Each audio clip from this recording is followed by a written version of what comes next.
Or you guys, like, did you do any research for these new positions of yours? Were you fans of like Fashion Police or like E on the carpets? And like, did you dive deep into the archives to prepare? Or did you just say, turn on the mic and we're best friends, let's go?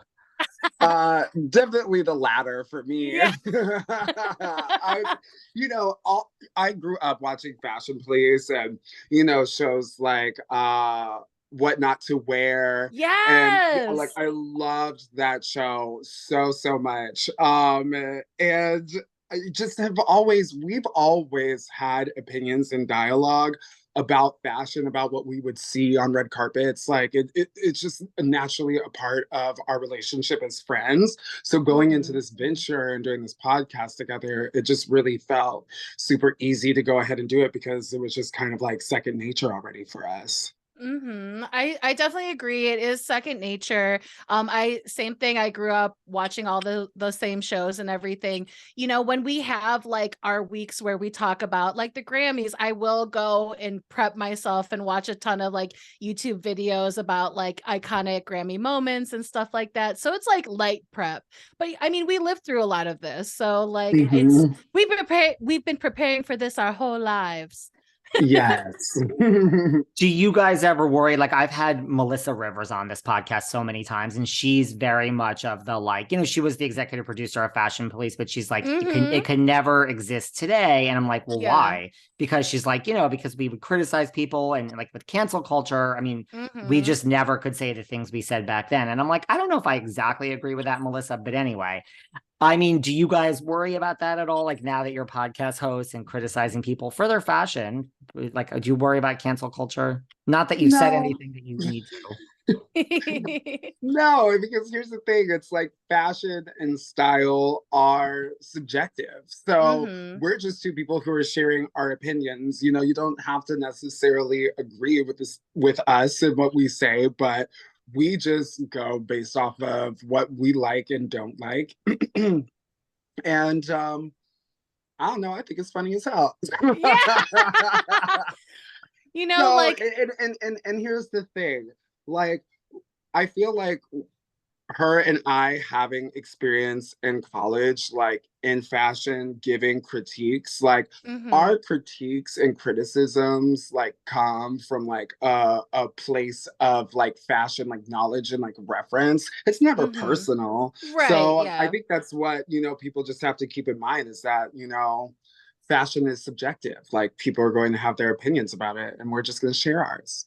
Right. Absolutely. Like the only people that I definitely am more sensitive towards are like the Drag Race girls, just because there is so much, because we do critique like the runways on Drag Race and like just Shea obviously going through that process and like knowing a lot of these girls that have been on the show, like I definitely have a softer place in my heart for them where I'm like, you're coming from the club, you're coming from like no money, you're coming with a really tight budget. So it's like, yeah, what you fantasize about what your look for this themed runway may not be what you present. So I definitely say sorry girl a lot. And I do it from a place of love. Like I not like, this is all to help you.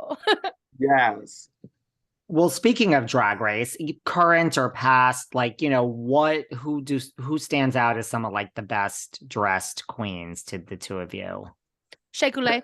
I mean, obviously Shea Coulee, of course. Yes. Definitely love Aquaria, Kimchi. Hell yeah. Who else has really served it and turned it on those Violet Chachki. I've really been loving Malaysia Baby Doll this season. Her looks have been like really serving it and like feeding that pageant queen that I love so much. So that has been feeding me. And also I feel like her being a plus size girl and also being like super like sexy and delivering like really beautiful silhouettes has been fun for me to watch. Who else are some, oh my God, Raja, like the Oh, OG. Like, Raja, hell why did yeah. it take me so The long to first get fashion there? girl. I Yes. know, that is so silly of me. I would like to formally apologize to Raja so I long also I to bring also up love that icon. yes, I also love me some Miss Fame, Detox. Yes. Who else? God, there's literally so many girls Simone. that my oh, Simone. Simone, hell Gigi. yeah, Simone. I mean, Gigi Good, like Taste. yeah, Taste, yes. Oh my Ooh. gosh. And Bimini. We're just like now just starting to like go through the Let's list. just Yeah, no, okay, now UK, yeah. Probably was like, oh, like 5 people. We've like listed like 15. we'll just LOL. well, what about the opposite? What queens do you think or queen would you like to get your hands on and just say, sorry, girl, as you say, and let's do a little rebrand here. Ooh, Tina Burner. I would love To turn it and burn it. to actually like turn it and burn it for this burner.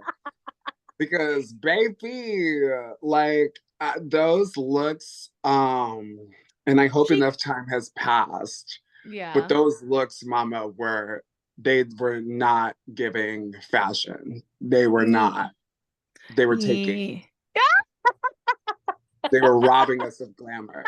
On this season, on this current season, someone who I think has a lot of cool ideas, it's really about like budget and execution, is Selena S. Titties. I think she has a lot of really cool ideas, and she clearly has like a fun, campy mind. You know, I think she, like, with some time and money, she could really like turn some like really fun looks out, because I really love her point of view, her like LA Chola, you know, style. And I really think she could, you know, she's due for a little makeover. Yeah. A little makeover. Yeah. Well, what about Shea? You know, listen, you came in 4th 2 times, you won All Stars. I mean, do you have I got eliminated after Trinity, so technically I came in 3rd. Period. I stand corrected. I stand corrected. Trinity got knocked out of the competition first, so I was one of the last 3 bitches there on season A. Hell yeah. Top three is better than top 4, right? Yeah, her and I always joke about that. That is funny. I stand corrected.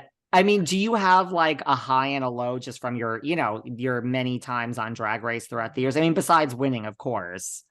Yeah, I would honestly have to say that, you know, there are how many girls? 3 of us that can, well, no, there's a very select handful of girls who have gone on a Drag Race and done it 3 times, you know what I'm saying?